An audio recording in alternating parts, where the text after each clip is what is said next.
Hello, namaste, vanakkam. I'm Shivarur. This is 5 Live. Thanks so much for tuning in. Are people being unfair to Priyanka Chopra? We know they were very, very rude people who attacked Priyanka Chopra totally unfairly when she wore a dress. Why not? To meet Prime Minister Modi. But are they justified now in attacking her for being insensitive by taking a selfie at the Holocaust Museum of all places in Berlin? We're going to tell you a little bit more about that. But our top focus is right here in India, and it's about that big fire that has virtually gutted and burnt down one of the most famous shopping areas in Chennai, the Chennai Silks Emporium in the city's T Nagar area, a world-famous plaza for shopping of silk saris and jewelry. There is a shocking truth behind that fire, and it could put a lot more people in danger. Thankfully, no casualties in this particular tragedy.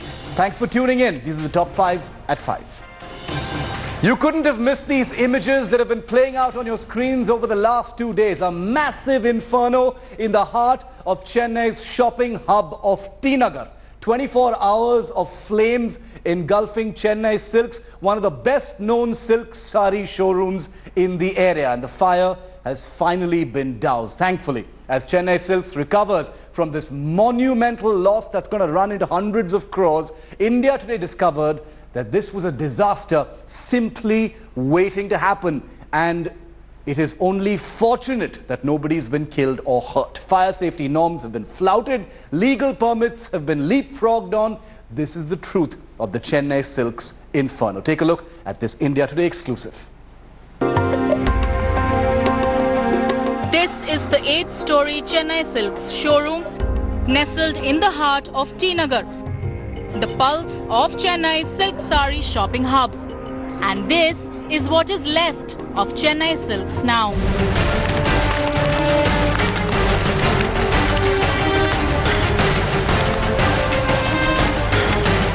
On Wednesday, massive flames engulfed Chennai Silks.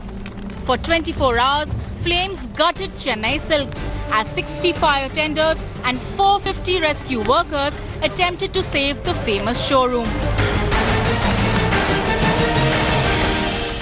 And early on Thursday morning, the building came tumbling down from 7 floors down to 2. While owners are calling this mishap an accident, was this really the case?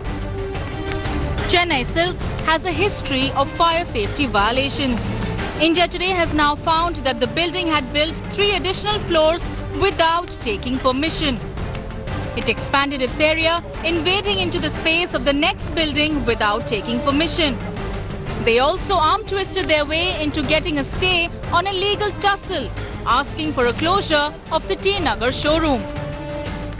It's not only me. Many people who have some social interest, they have already raised their voice. But it goes only to deaf ears. What should we do then? The officials are corrupt. The entire system itself is corrupt here, especially it comes to CMD and Chennai Corporation. The entire system is corrupt, including the political class. What we realized now in the course of the last 24 hours, ever since this fire broke out, and ever since all this hue and cry, that's when we dug deep and decided, let's find out if there are any violations. And we realized that there are plenty. It goes on and on. For starters, as you pointed out, permission for this building was given only for about 3 floors plus the ground floor. All of that was changed. It's become a 7-floor building now that you can also see behind me. A 7-floor building with no permission whatsoever. With no casualties incurred, Chennai Silks may have averted a colossal disaster. But is Chennai's financial hub a fire trap, just waiting to burn to the ground? With Akshitanand Gopal in Chennai, Bureau Report, India Today. Well, the only journalist today who's actually covering the shocking aspects of the violations that may have led to this disaster. Akshita Nandagopal is live with us from Chennai this evening. Akshita, really startling facts. Only authorization for 4 floors. This had more than 4 floors, at least 7 floors. There were other violations. There were constructed extensions that were not, permitted. They were unauthorized. There were other violations probably as well. So this, in many ways, we wouldn't be exaggerating if we said this could be a tragedy that was simply waiting to happen, Akshita.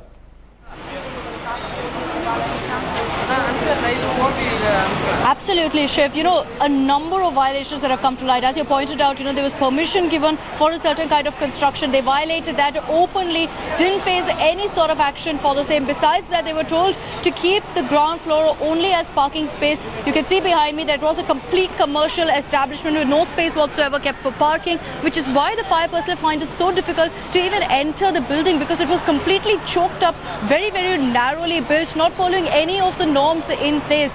Besides that, Shiv, we also dug deeper to see whether there were any fire safety norms. Now, residents here have time and again raked up this issue. They claim that it's not just Chennai Silks, but many other big showrooms, big complexes here in T Nagar that are violating all possible norms. Chennai Silks, for example, Shiv, in the 2015 audit that was done by the fire department, it didn't have a sprinkler system, believe it or not.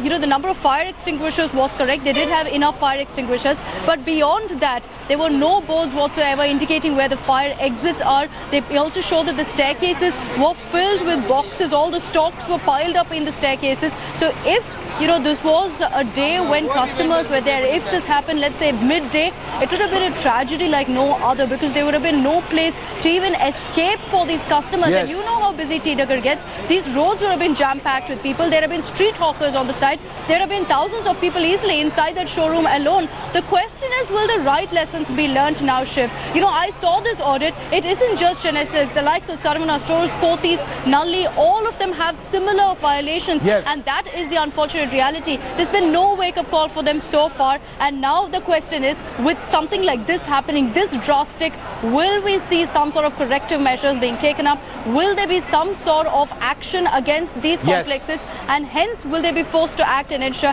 that steps are taken in to ensure, you know, that if something like this happens, they have the kind of mechanisms to combat it. Thank God. I can't believe I'm saying this, but Akshita, I agree with you. Thank God this fire, you know, broke out early in the morning when the shop was closed. There was nobody inside. We can only imagine if something like this had happened, if the store was open during busy hours when there are hundreds, if not thousands of people in the area, if not inside the shop itself. Chennai Silks, world renowned for its quality silk saris, along with the other institutions in that area, like Akshita was mentioning, Kumaran Silks, Pothys and Nalli, all famous. People come from all around the world to shop at these shops. Imagine what would have happened if this short circuit fire had taken place during peak hours. In a moment, I'm going to go across to two experts joining us live from Chennai, but I want to quickly get in a word from a key person who joins us on the phone line, Mr. Rajendran, who happens to actually be a petitioner, if you can believe it, a petitioner against Chennai Silks,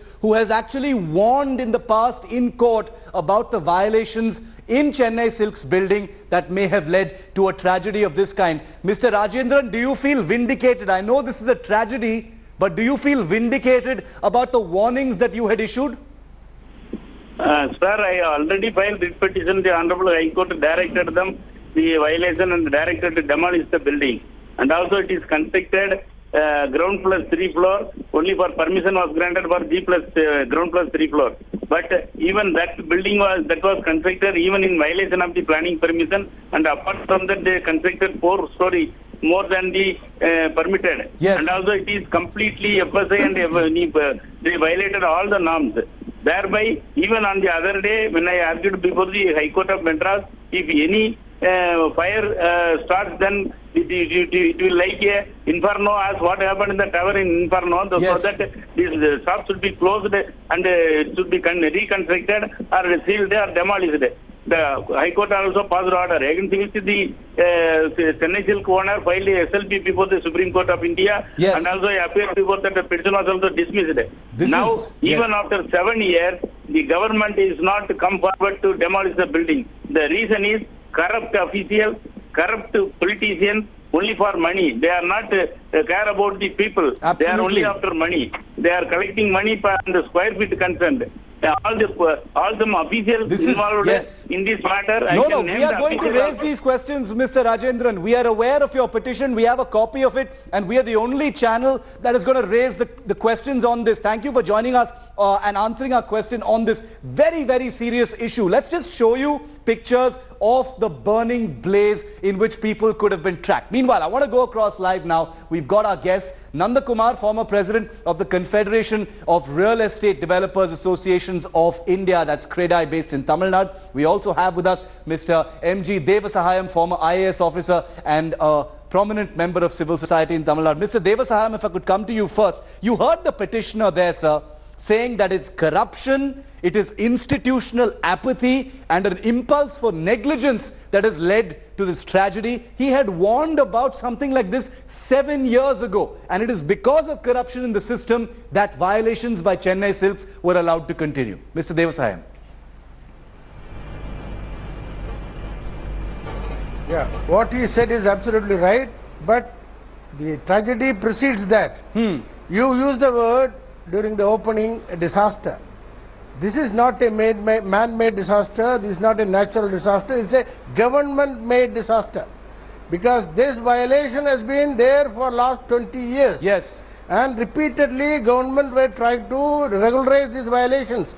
This is not the only building, there are numbers of them. In T Nagar alone, in the two streets, Ranganathan Street and Usman Road, there are about 60-70 buildings of similar violation. Okay. Yes. So government has been trying to regularize it.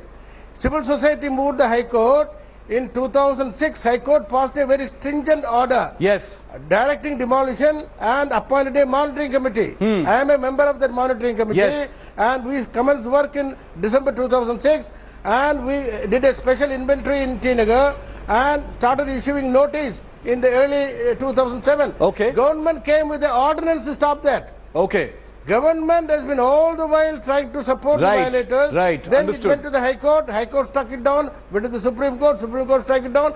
Came back again. Now to sum it up, for the last 10-11 years since the High Court order, using the High Court, misusing the process of the High Court process, the owners of the building have been petitioning them, and the state has been colluding with them. Okay. And continuously. It is collusion and corruption, Mr. Nandakumar. You represent the, the Real Estate Developers Association in Tamil Nadu. You have in the past. How would you explain this? Isn't this the kind of murderous negligence that could easily have killed so many people? You have a former IAS officer, member of civil society, a person, a person called Rajendran, saying that the state has been warned, the developers have been warned, the owner of Chennai Silks have been warned about this before. Yeah. It has been a consistent issue that's been plaguing these central business districts for almost 20 years, as Mr. Devasahayam pointed out. There are only two ways. Either there has to be a stringent enforcement mechanism where all these illegal buildings have to come down. But unfortunately, in the system that we are in, it isn't working. So I think there has to be a plan B where all these so-called buildings will have to become sensitive towards safety of the people visiting these premises, for which we need a competency in the form of how do we retrofit these buildings and make them safe buildings till such time a final decision is taken on when to raise these buildings. Because at this point in time, even after a span of 11 years, nothing seems to have worked, because the business is as usual for all these people in all these central business district.